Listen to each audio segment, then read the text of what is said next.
Hey there, everyone. That sexy nerd is back again.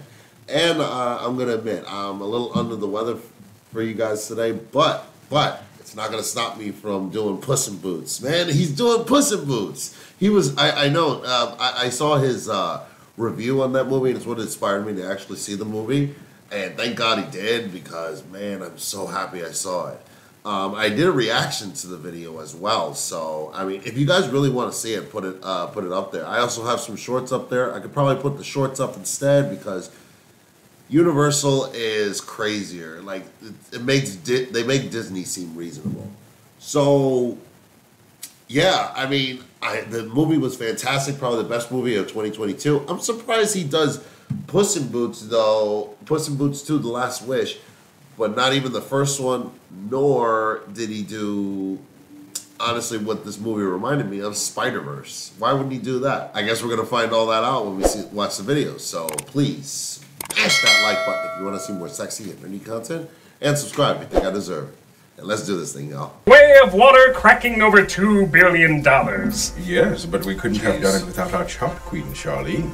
Okay. Oh, gentlemen, please. I'm just the one who threw all the money at it. You're the ones who turned it into even more money. By following the charts. That's right. By rehashing a 13-year-old idea. It's already based on a 30-year-old idea. We proved that Hollywood is not out of ideas. Oh, and everyone's quoting it left and right. Right? I mean, it is one of the top 5 highest grossing movies. Everyone must be quoting it, like... No. Bro! Yes, absolutely. That was the best line in the script. What's a script? Oh, it's what actors read to make the movie happen. Oh, well, I hope none of my money went into that. Not really. Oh, well, just effects. And even then, that's debatable. To manipulating Wait, Not really. Just effects. And even then, that's debatable. Accused be it. Wow. To manipulating the bare minimum. How is really people even still, like, as much money as went into that movie, people got underpaid? Please. With money and charts.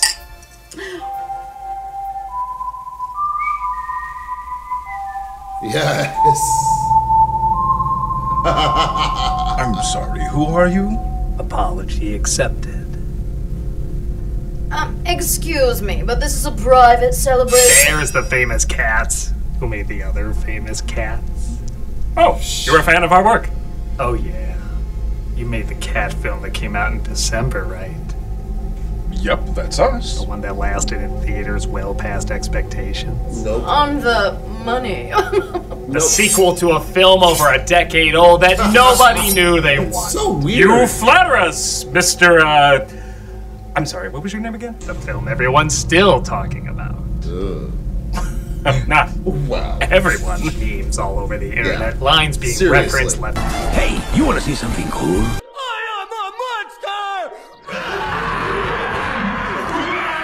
Right. Countless videos discussing its themes, characters, and story. That doesn't sound like our work. Yes, it does. Oh, I mean, that's what you get when you think outside the box. Yes, the box office has shown us that we are the masters of storytelling. Hey, I never do this, but can I get your autograph? Oh, certainly.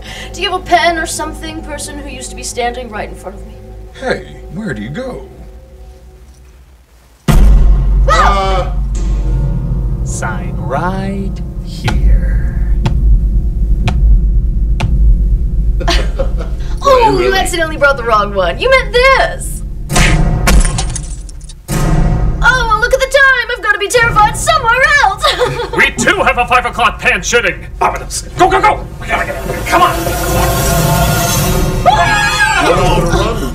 You're not living up to the hype. Pick it up. Pick it up. Who are you? Oh, I'm exactly what you think I am. Not metaphorically or rhetorically or poetically or theoretically or any other fancy way. I am just really excited for you to watch this. Same here. I'm excited too.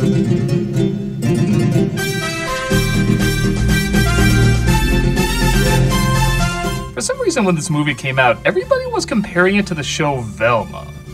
I don't really know why either. How? They're both animated. They're both... When, in what universe did they ever compare a piece of crap to a piece of flaming young? What? They're both brown? comedies, supposedly. They're both movies? No, wait, they're not. I didn't get this comparison. No. To me, Avatar: The Way of Water was the real comparison. I thought They're so. both sequels to films that came out a little over a decade ago. Both clearly animated. Both came out around the Christmas season, and both lasted longer than expected in theaters. But where the adult one wanted to look real and basically had a script for children, the children's one wanted to feel real and basically had a script for adults. Yes, it's If you true. told me one of these scripts took Fucking 10 fantastic. years to write, going off of the previous film's ideas and expanding them while also evolving the characters with satisfying arcs, I wouldn't have guessed it's this expensive Save the Whales bumper sticker. That's why nobody's talking about Avatar 2 outside of the technology in the box office, yet people are still talking about Puss in Boots 2 for its imagination and storytelling. The things you're supposed to talk about when you see a good movie. It wasn't even a sequel people demanded to exist. I think I speak for most when I say the first Puss in Boots was Forgettable. passable. Clearly he was a breakout character from the Shrek movies, but nobody was really clamoring to see the film again. With the sequel, though, people were still seeing it on the big screen, even after it came out on streaming and Seriously. Blu-ray. And that's pretty damn I impressive. would love to see that So, in theaters. what is it that won over so many people, still resulting in fan art, gifs, millions of hits on videos, and the Megan dance? I'm calling the police. Let's take a closer look to find out. What? Unless we want to talk about the hidden layers of that other cat movie. No, we got it just fine, thank you. Environment good, people bad. Oh, I just want to see my family again. Let's see. This is Puss in Boots: The Last Wish. The film opens with the only song in the movie, so thankfully it's pretty catchy. Who's your favorite fearless hero? Puss is played again by Antonio Banderas, who has taken over the corrupt governor's house and is throwing a fiesta. And I knew this movie was at least going to be funny by two opening jokes.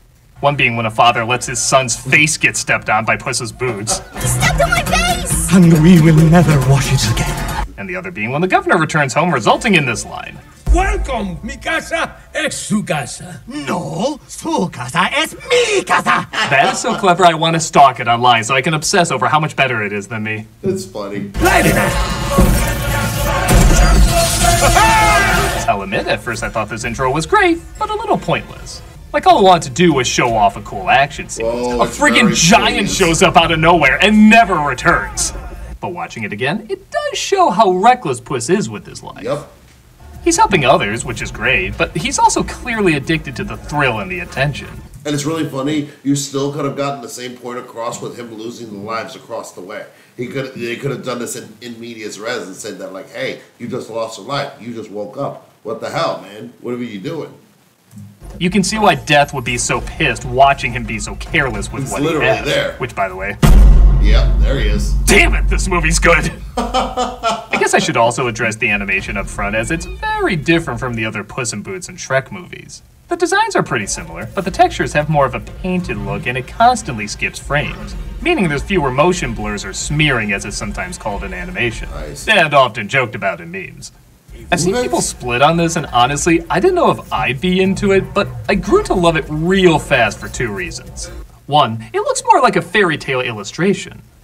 Shrek wanted to do more of a trollish satire of fairy tale, so the more real but also kind of ugly textures made sense for the style. This wants to be an adventurous action film, like a mix between anime and a spaghetti western that just happens to take place in a fairy tale. So I feel like it blends these styles perfectly. Two, I've discovered I remember the motion more with fewer frames. It's been proven you can get across more visual information in animation than live action, which makes sense. It is reality reduced down to fewer but more vibrant colors and lines. This movie knows this and therefore throws a lot at you very quickly. It's like an adrenaline Yeah, rush. it The is. skipped frames help you remember the imagery more than if they added more realistic blurs. Smells fantastic. Try it. Let's compare Puss in Boots fighting in Shrek 2 in slow motion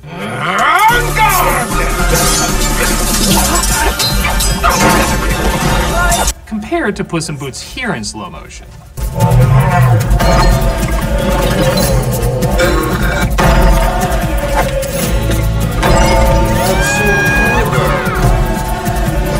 pause it randomly during an action sequence, everything looks like a beautiful painting or 3D comic book panel. I know the style is becoming more popular, and while I wouldn't want to see it everywhere, I do like variety. If it's done with the right project, it can create imagery that'll last with you forever. The legend will never die! Speaking of forever, Puss in Boots is killed after defeating the giant, resulting in him showing up at the doctor trying to figure out how many of his 9 lives he has left. This is another example of the film doing way more than it needs to. All these jokes are pretty funny, showing the various ways he died. But not only are there hidden jokes, like Puss not only wins against the dogs playing poker painting, but also wins with 5 aces and another one hidden in his hat. But look at these title cards. All they need to do is show a number, but they include a creative drawing tied to his death. Death is even seen in the corners of each one as he gets closer and closer. Is this amazing? No, but the film has a million little touches like this that add up more and more. Case in point, when he's told he's on his last life, Puss laughs off the danger and goes to a bar to drink shots of cream. Another glass of cream. Make it your heaviest. Oh, you can have yourself in the back.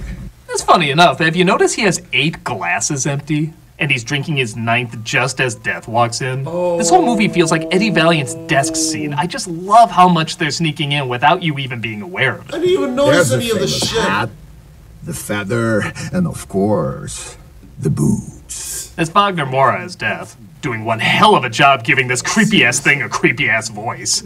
Can I get your autograph? Sign right there. My only complaint is, it takes Puss way too long to figure out who he is. Puss slaps in the face of death. So I've heard. You could still make the argument that he's so scared shitless he can't really think when he's around. I just assume he put together this was the Grim Reaper, but I guess that's a big twist in the middle that is about as shocking as Judge Doom being the bad guy. Yeah, I don't know what's up with all these Roger Rabbit references either. Pick it up. It's a great movie. It up. For the first time, Puss may have met his match, shown beautifully in this reflection shot of Puss being disoriented, which will flip in the climax with Death being disoriented. And he decides to flee. Corre, corre, gatito.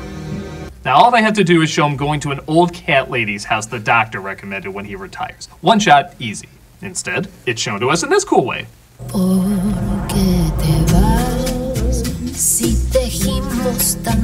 Damn it, you're Puss in Boots too! Nobody's expecting you to try! He buries his clothes and sword, and I love the way he does so like a real cat. Not just because it looks hilarious, but you could argue it's him getting ready for his life as a domesticated animal. As we get some really funny scenes with Divine Joy Randolph. But you say that, but remember, he still tried peeing and still tried cooking like a normal person. So, like an actual person.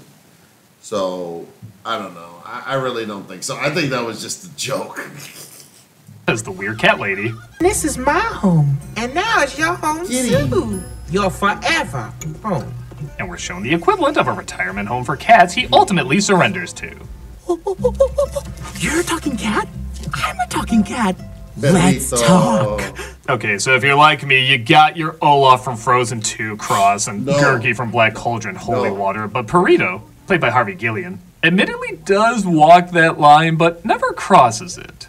His story is pretty decent. He wants to be a therapy dog, but is pretending to be a cat because nobody wants him as a pet. What could they possibly want to offer Puss in Boots? What's up, Puss in Boots? Seriously? While his jokes are hit and miss, his chipper personality balances out when we find out later what a depressing life he has without even knowing it.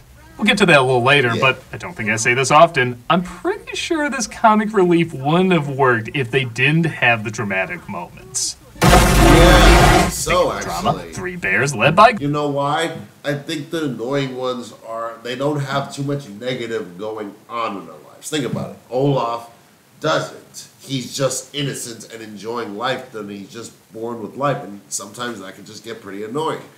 And Gurgi is an annoying hairball who just, you know, is annoying. But Perrito, you know, he does, you also feel sorry for him, and he's a cute little dog. Goldilocks, played by Florence Pugh, are searching for Puss in Boots, and she idea. tells the bears, who have only snarled and growled up to this point, to rough up the cat lady, resulting in this. Excuse me, madame. We're looking for the legendary Puss in Boots. No, it's a decent joke, but that's not all it is. These bears actually do have distinct, likable personalities. They apparently like having Goldie as a member of the family, but want to help her out in finding a fallen star that's said to grant one wish. All of you guts for garters. Too hard. That was not just right. And if I had to nitpick, I would say they probably do the just right joke a few too many times. These ones are just right. It will make everything just right. The day when our world became just right. Oh, that is just right. But it does tie into the message, and the film is meant to also entertain kids, so I give it a pass. That star has one wish to grant. One wish. Puss in Boots hears about the star and that treasure map needed to find it and also make the wish. And it looks like it's in the hands of Big Jack Horner, played hilariously by John Mulaney. Excuse me? Could you do the thumb thing? Like in the fairy tale? Wasn't a fairy tale. It was only a nursery rhyme. Look at the design of this guy. He looks like a Monty Python cartoon mixed with a drag version of Brain's robot body. Everything about this guy is pretty damn funny. Even his quick backstory gets a good laugh. Yeah, it is. What's impressive? I've been a boy the whole time. Wouldn't be the first time Pinocchio beat you. Yeah, exactly right. Does it mean there's technically 4 of these that came out last year, then? That's what I'm saying, yes. Are those you? I noticed that myself. Technically, yes. There were technically 4 Pinocchios that came out that year. What the hell was up with last year and the year of Pinocchio? Corn horns? Baby unicorn horns. Oh yeah. This film also has the crazy mean-spiritedness of the best Shrek movies. Seriously. Like when one of these sisters is told she'll carry her weight in gold, the Midas touch turns her into exactly that. And she never wakes up. Yeah, the body count adds up to 23, which doesn't include these poor people that couldn't have survived this. Focus! Hand over that map, or I'll punch holes in the lot of you. Again, love a PG movie that actually has a reason to be PG. Kitty. Pools. Kitty. He's intercepted by Kitty Softpaws, played again by Selma Hayek, who it turns out is looking to find the Wishing Star too. You have a lot of nerve coming back here. I was the best thief you ever hired. You robbed me. Exactly. God damn it, some of these jokes are good. Puss and Kitty escape with the map, with Goldie and Jack following closely behind with his baker's dozen. By the way, wonder where he got those unicorn's horns from? This movie has so much extra credit, it's making all the other movies want to kick his ass in class. Jeez. I didn't even notice that. So the map seems to change depending on whoever holds it, and again, all they have to do is show everyone heading to the dark forest where the star is said to be. But they show it like this.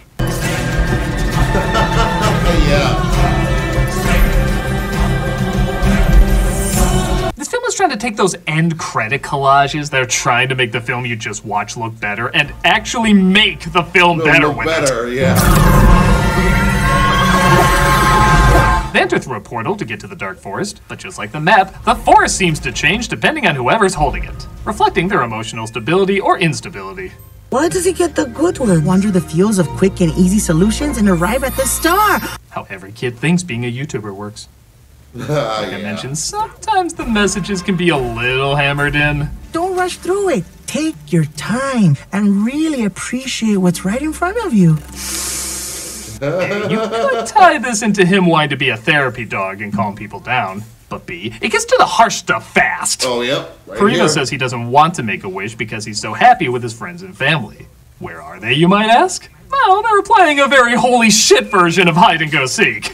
He put me in a sock with a rock in it and then throw me in a river. Whoa, Daddy. Yeah, I think Kitty's reaction there sums it up. My jaw was on the floor when I saw this. I couldn't believe this film was going that dark. I'm totally putting my short up there. If I cannot get my whole reaction up there, I'm totally putting my short of my reaction up that. And I just start yelling at Kitty Softpaws for saying like, oh, you didn't win. I'm like, shut up, Kitty. Sweater out of it. Win-win. Dude, you didn't win. You of all people Shut up, leave him alone. I feel like a lesser flick would have him eventually figure out what was going on, but I like that he never does. You can either save that for a sequel or, honestly, never address it. Because he always manages to look on the bright side, and whether it's through cleverness or idiocy, it helps things to work for him, even when things don't work for him. They balance it out pretty well. Yeah, I couldn't get this rock off of it, but it's still pretty cool, right? Meanwhile, Jack searches for weapons to take on the threats of the forest, leading to the discovery of his conscience, which, as you'd imagine, is very tiny. I don't cast spells. Well, what do you do? Well, I judge you. His Jimmy Stewart voice is similar to Animaniacs having Kirk Douglas as Michelangelo. I have no idea why, but by God, it's funny. He just gets funnier and funnier when he watches Jack accidentally kill half his staff trying to get the map from Puss. You're not gonna shoot a puppy, are you, Jack? Yeah, in the face. Why? So that's what they do. Oh, how non-grotesquely grotesque. Death keeps appearing to Puss in a lot of cool skull imagery, resulting in Goldie getting the map and Puss having a panic attack. I doubt I'm alone on this. I think this is Burrito's best scene. Oh, yeah. Of course. See what I mean? Just when you're one step away from saying, I'm gonna lose my shit if he says Hakuna anything, suddenly you're like, I'm not crying, my emotions are just leaking. Puss reveals that the reason Kitty is so angry at him is because he abandoned her on their wedding day. I just wish I hadn't hurt her so badly. I regret that day. An action like this would be pretty tough to forgive for a main character, but they really do make us identify with his thrill addiction and his fear of giving it all up. Right. It also helps that Kitty didn't show up either. I knew I could never compete with your one true love. Who? Yourself. You don't seem like that guy anymore. So I'm not gonna pretend this is like a great romance or anything, but the two do have a believable connection. They do. And I don't think they're trying to sell them as the best couple, as opposed to the only people who really understand what the other's going through. Oh, man. I feel like, too, that it's ironically really well done that it's Salma Hayek and Antonio Banderas having great chemistry, since they've been in movies with each other quite a bit. Like, there was the Desperado movie. I believe there's some others, but yeah, they're usually in movies together, and they know each other really well. Note, Goldie and the Bears discover nostalgic pines. Yeah, people don't know I was bred there. Where they see a perfect recreation of their old home. The day a little orphan girl broke into our cabin and stole our hearts. Though she says she's looking for her family, her book of fairy tales suggests she already has it. No, literally, the first letter of the left side of the book spells out, you already have it. Oh. Followed by, and they lived happily ever after. That is some Edward Norton, Dave Bautista drink shit right there. That is crazy. Jack, on the other hand, says his wish is to have all the magic in the world to take it over. Leading to this meme that also kind of took over the world. That was horrible. You're horrible. Oh, what took you so long, idiot? I can't pick which version of this meme is the funniest, so I'll just pick the weirdest. You're horrible. Oh, what took you so long?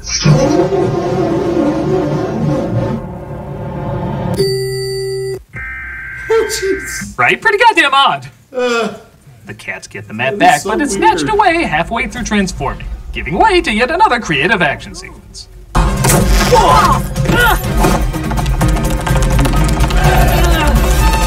Yeah, whenever people say animation is just for kids, remember you're watching something where this can happen.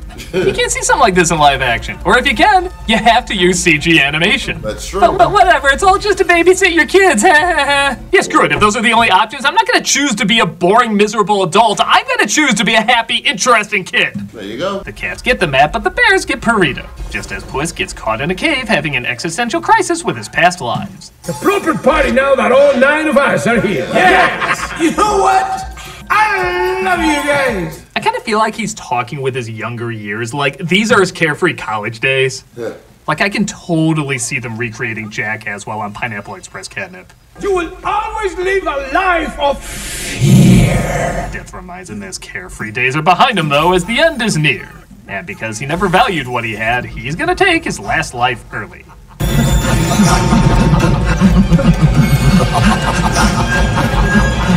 Don't make me jealous there's not a haunted house based around you. Seriously, someone get on that. Seriously, right? He escapes and gets to the star just as Kitty saves Burrito and shows up behind him. Goldie and the Bears aren't far behind either, as she reveals she wants to use her wish to get away from them and find her real family. The Bears are heartbroken, but in a nice twist, they still see her as family and want to help. And whether you think we're your family or not, if this is something that will make you happy, we'll get you that wish. Yeah, I know, jackass. Kitty sees Puss making the wish and thinks he's being selfish again, but he says that Death is after him just in time to see, well, everybody's after them.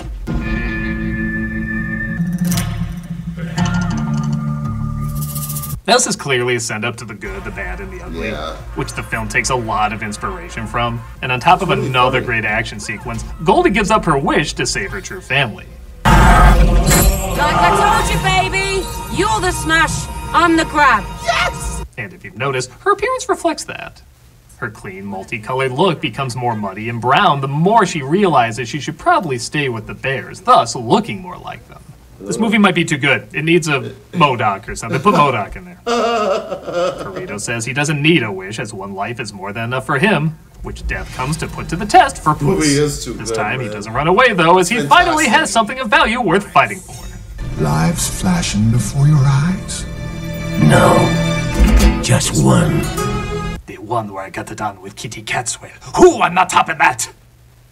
The fight is about as beautifully laid out as you can imagine, but Death gets fed up when he sees he no longer runs away, but also doesn't think he's invincible either.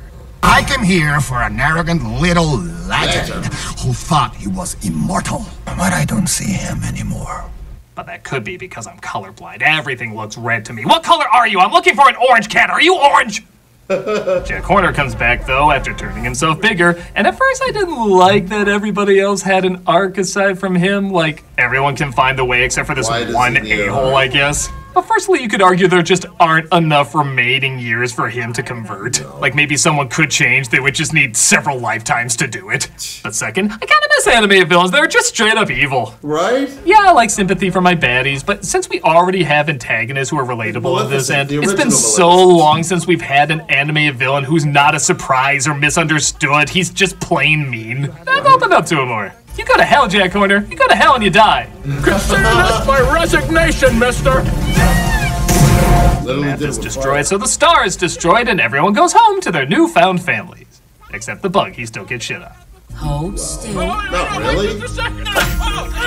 Just imagine he has this face, and he won't feel so bad. The ending teases another Shrek sequel in the near future, and honestly, I don't need it. Give me Puss in Boots 3. Oh, okay. Talk about making lemonade from lemons. Where the hell did this movie come from? Right? In an age where IP is being beaten to death and old tricks are just becoming older tricks, this movie has so much passion, so much style, so many little touches, while still working off of timeless themes and ideas. Are the lessons in this really that new? Not really. Some people even say for what they got, the movie was overhyped. And honestly, I can see how someone would think that. I think it's similar to when I first saw Back to the Future. Like, the buildup was so much, I was kinda shocked to find it was simply a well-made movie. But if a well-made movie is made really well, it can kind of be like the cheeseburger from the menu. It breathes new life into something you thought had no more life in it. Make you remember the charm and excitement of watching something people clearly put their blood, sweat, and tears into. Very much so. And sure, lots of films people put their blood, sweat, and tears into, but the great films make you feel that devotion in every frame, every shot, every hidden Easter egg, every unique angle, every line delivery. It tries to do more than what's expected of it without forgetting what it is. A smart, funny, emotional, action-packed adventure everyone can get into. Even though they repeated it again and again, I think Goldie put it best when she said, it's just right. That's right. Will Hollywood learn to turn out more films like this? I have an idea! Puss in Boots goes to Pandora! Oh, and then they can meet up with... name one of the characters from those movies. Nobody can. Take my money anyways! I guess it's a start. I'm a nostalgia critic guy, remember it, so you don't have to. Oh boy. He basically summed up my entire antithesis of what I was going to say about the movie. It is a fantastic movie, and it's way too good. I try to show it to as many people as I can, honestly. Watch it, watch it, watch it, watch it. I mean, again, if I could get my actual reaction up on YouTube, I would. But until I figure that out, it's staying off. You could just handle the shorts, I guess. Hopefully one day I'll be able to get it up there and you guys can enjoy it. Maybe one day soon, or maybe you'll get on my Patreon when I finally get that started. But hey, there's just a lot to go on. I will be having another video come out later. I will be filming The Mandalorian with Tom. So, you know, just because I've been under the weather, I kind of missed the episode last night. But I'll get right on that for you tonight. So please smash that like button if you want to see more sexy and nerdy content, and subscribe if you think I deserve it. And I'll see you on the next video.